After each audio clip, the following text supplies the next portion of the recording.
and thanks everyone for coming. So looking at this, I think we might have set the workshop record for the most number of co-authors on a single paper. Is it working? It seems to be working a little. Okay, there we go. But there's a reason for that. So just as a backstory to how this paper got started, I've been teaching experimental economics for years. And I started actually getting bored teaching it because I had students write term papers. They'd write them the night before the paper was due. They'd turn them in. They'd be mediocre on average. They'd never come to collect them at the end. This might sound familiar to some of you who are teaching.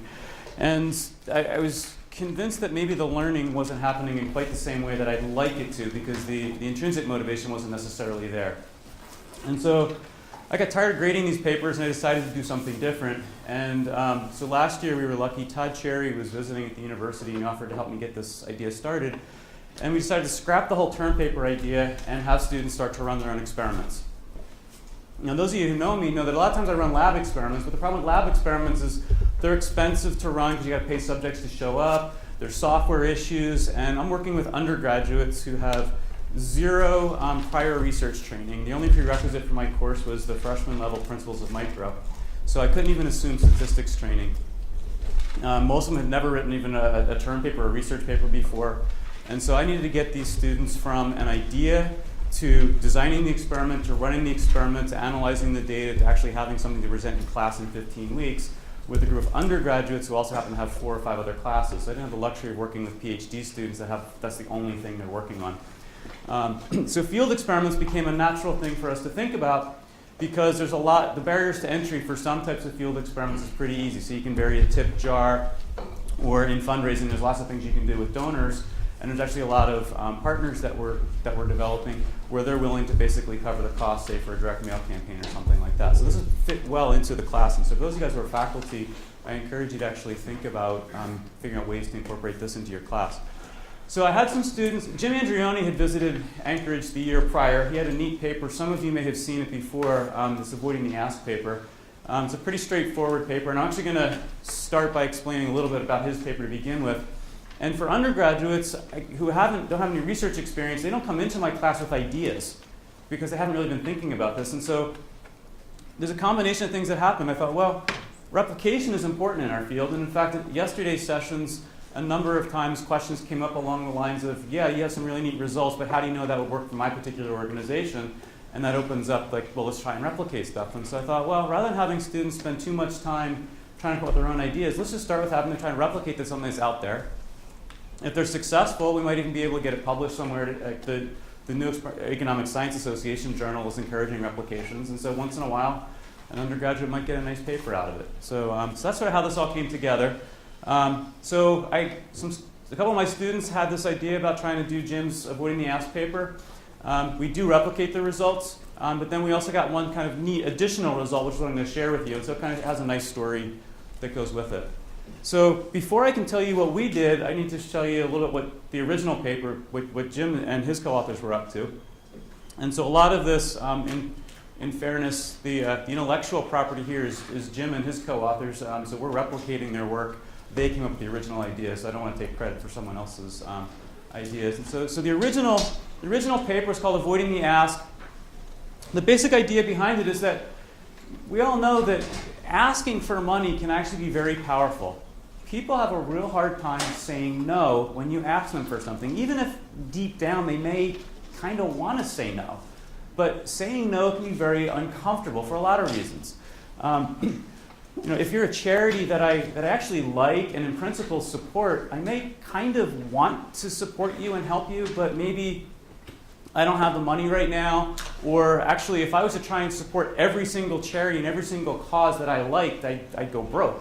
And so at some point, I've got to limit how often I say yes to different organizations for a variety of reasons.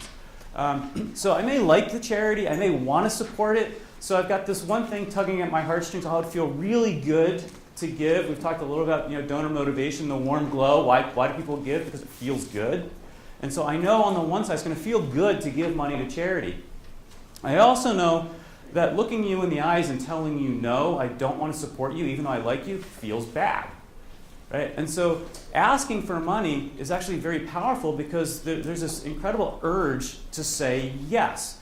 And it's actually not that much different than somebody who's on a diet, who's at a restaurant, and when the waiter or the waitress says, would you like to see the dessert tray? And you say, no, because I don't want to face that temptation, because you know once it's in front of you, there's going to be an incredible urge because that cheesecake looks really good right now.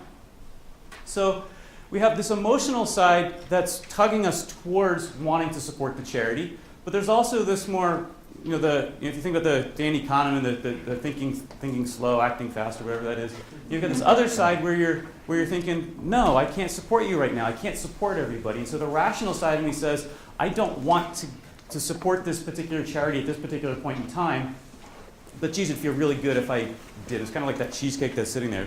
I really shouldn't have it, but it feels really good if I do. So a person who, what Jim and his co-authors call a sophisticated altruist, I know this. So as the prospective donor, I know that I'm going to have a real hard time saying no if you ask me for money. Just like if I'm on a diet, I know I'm going to have a hard time saying no to that cheesecake.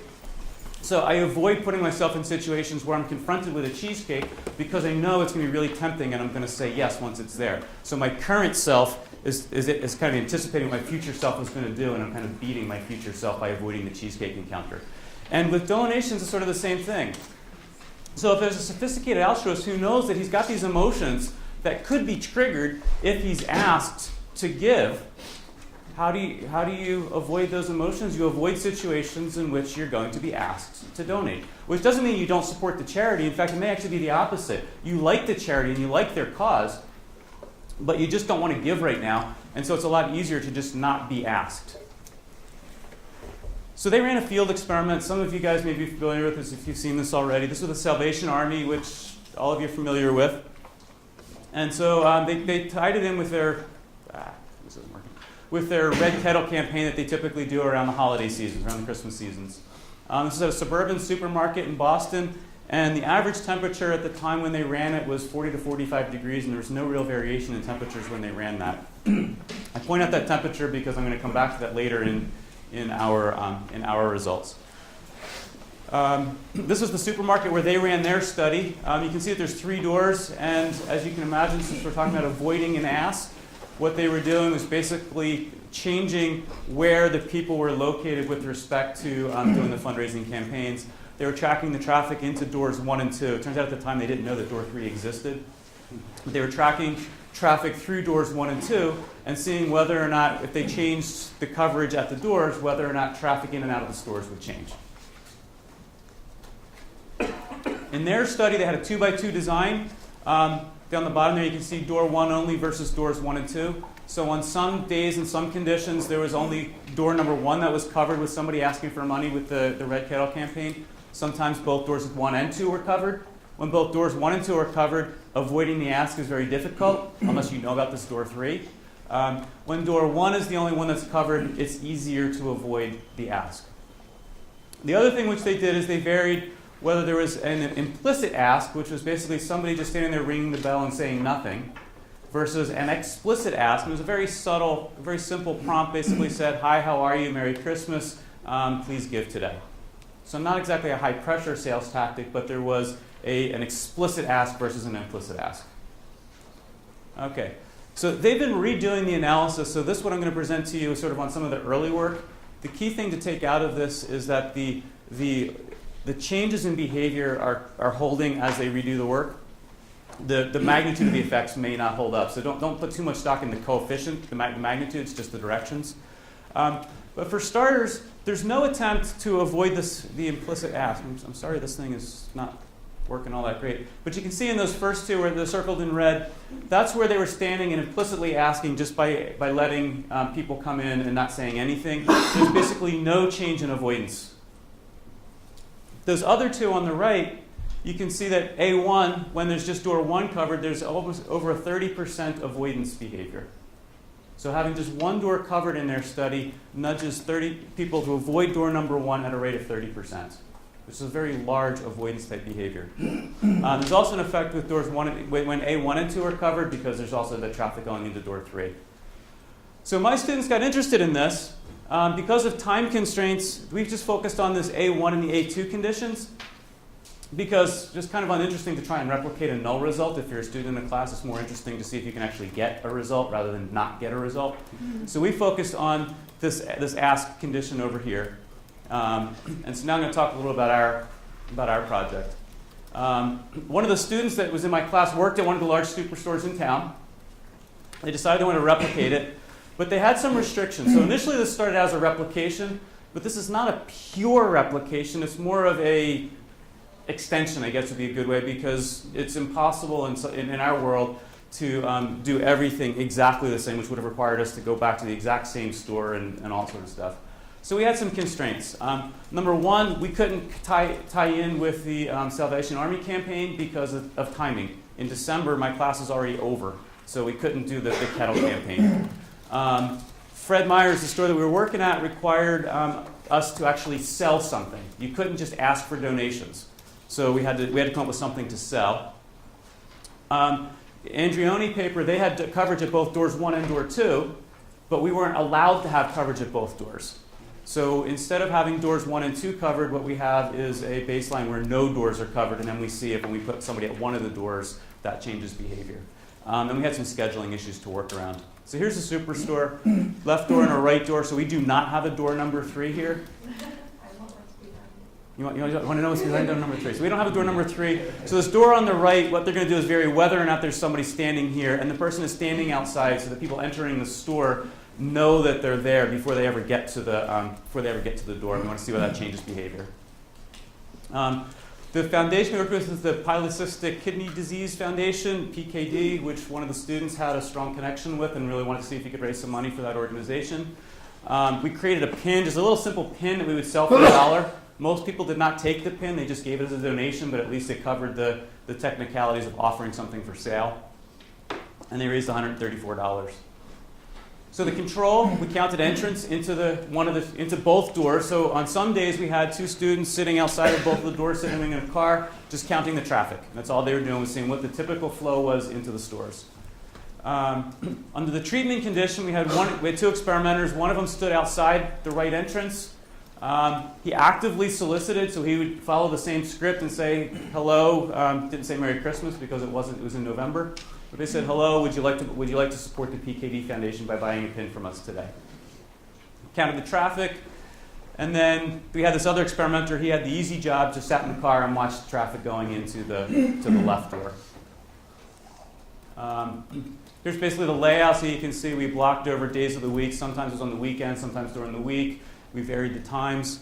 And the key thing is down here at the bottom, the first 3 days, the temperature outside was about 25 degrees. A little bit of variation, but those first 3 days were what we would call typical for this time of year in Anchorage.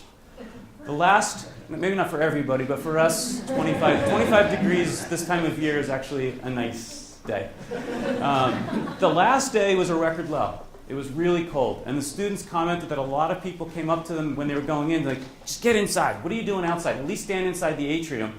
And this is like, well, we can't because then you won't know we're here. And so anyway, so they stood outside.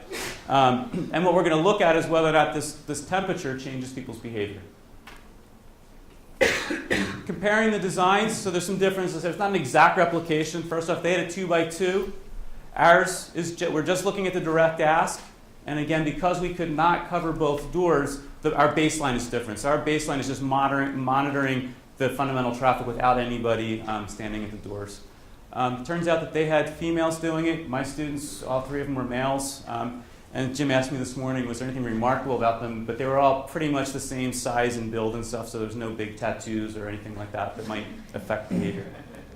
My students only counted they only counted the entrances. They didn't count the exits. Andreoni and those guys did. The foundation is different, the location's different. So the thing to take away from this is that the store is different, the place is different, the quantitative estimates that we're going to come up with are different, but the directions are still the same, and so that's sort of the main thing that I'm going to talk about. All right, so these are the results on the 3 what I'm going to call normal days. The control, you can see we've got about 47%, and then on the treatment, when we have somebody standing at the door, there's about a 4.5 percentage point change in entrances, which leads to a 10% change in behavior. So we are getting on those treatment days the same qualitative effect. Again, Jim's getting a 30% avoidance, but I wouldn't put too much stock in that because there's some differences in the design. But on the cold day, there's basically no effect. It's cold enough that people are just like, you know what, I just want to get in the store, and all of a sudden I'm not as loath to the notion of telling you no, because it's just easy for me to just go in and stay warm. And so that's kind of a neat result, which sort of points to this. There is some avoidance behavior, but in a lot of ways it's I call it a normal good. There's a limit to how much I'm going to go with respect to avoidance, because avoiding these solicitors is costly, whether it just means walking far, well, not far, but a couple hundred feet or whatever to the other door. But on a cold day, it's just not worth it. It's actually worth tolerating the unpleasant encounter so that you can stay warm. And so your trade-off between, I see this person here, I'm going to have to say no, I'm going to feel bad when I say no, but I'm not going to feel too bad because it's really cold and I'm just getting in. So it's kind of a neat result that ties in with the basic story. These are regression results that tell basically the same story. The treatment, you can see the solicitor at the door increases traffic by 4.5 percentage points. But then when you interact with the cold day, that cold effect completely eliminates the avoidance behavior. And so I think just on time. So if people are giving, not mostly out of, for want of a better word, guilt or some sort of emotional response to the ask, as opposed to actively seeking out an opportunity to donate to you, then the easiest way to avoid feeling bad or having these emotions is to avoid the encounter in the first place. And these results suggest that people are doing that and doing it at non-trivial rates. But at the same time, this cold weather result, kind of a neat twist on it, which shows that this avoidance behavior does have a cost associated with it. That there's limits to how far people will go with respect to avoiding an ask in the first place. And so that's all I've got. So if there's any questions, we have time for questions too. So great, thank you.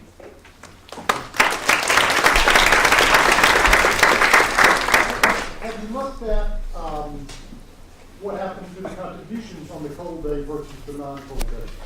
So here's what I'm saying. It's cold. I'm not going to say yes to these people, but I'm going to stand in their cold weather. And they've had a day where I don't think, I've got a plausible deniability. Yeah, I really care about you, but I can't do this. It's too darn cold. So it costs me less to walk in. The avoidance, what's the word? The aversion of saying it in the ass has gone down because it's now plausibly understandable for me not to want to stand in the cold weather and do it. And it's also cold, so it costs me more to go around. So that suggests that the contributions would be lower on the cold day than the other day. I did not look at that, and that's a good suggestion. Originally, we didn't spend much time looking at the donations because our baseline is zero donations just because there's no one collecting any money. But that's actually worth taking a look at, so we'll do that. Yeah, I was just going to say, early in my career, I was a street fundraiser, and when it was cold, I found people gave me more because they pitied me. So that's the other side of that equation. We'll find out. I wondered if, that was a really interesting experiment, I wondered if part of what's going on is just that people don't want to talk to another human being at all. They don't want to be interrupted. So I don't know whether you've done this, but it might be interesting to do the same experiment where people are just doing like a market research survey or something. You control the fact they can ask. And it's just looking at whether people kind of avoid dealing with someone else. That's a good suggestion. I don't have an answer for exactly what drives that behavior. I mean, there's a couple of possibilities. And certainly one is I just don't want to encounter another person because I'm going shopping. It could be that I don't want to say no. And you're right, if I did like a voter registration or would you sign this petition or fill out a survey, I suspect that you get kind of the same behavior. But it's not that much different in a way. So if people are avoiding the ask and people don't want to say no to you, it's not necessarily they don't want to say no for the donations. It's that they don't want to. There's something about if you're trying to raise awareness of saving the children or something like that, and all you want to do is hand me a flyer, I might just be like, no, but I'll take it because I don't want to say no. So if there's an emotional impact of the ask and sort of I'd feel bad saying no. I think that, I mean, it's worth testing, but I think it might also play out, even if you weren't asking for money, or asking people to sign for something. The flip side of that, though, is, I don't know, if I'm a gun control advocate and the NRA is asking me to sign a petition, I might actually enjoy saying no to you. So Right, it's really I mean, I'm from Britain, right, and we all profoundly avoid speaking to people. At any cost, which is why this comes to mind. And so it might just be interesting to see if it's to do with money or charity, or if it's just time and interaction. I think those are all reasonable There's questions. something around. Do we still have time for more? Yeah, you could give them a present.